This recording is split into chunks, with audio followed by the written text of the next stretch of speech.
पलक न झपके रूप निहारत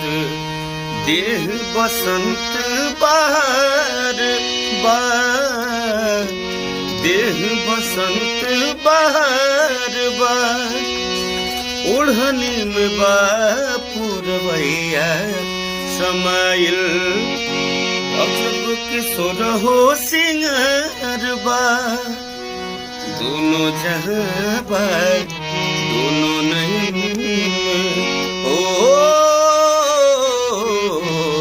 दोनों जहां पर दोनों नयन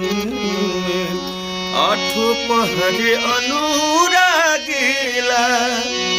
रूप तोहर देखला के बाद चांद न सोनर लागेला चांद न सोनर लागेला।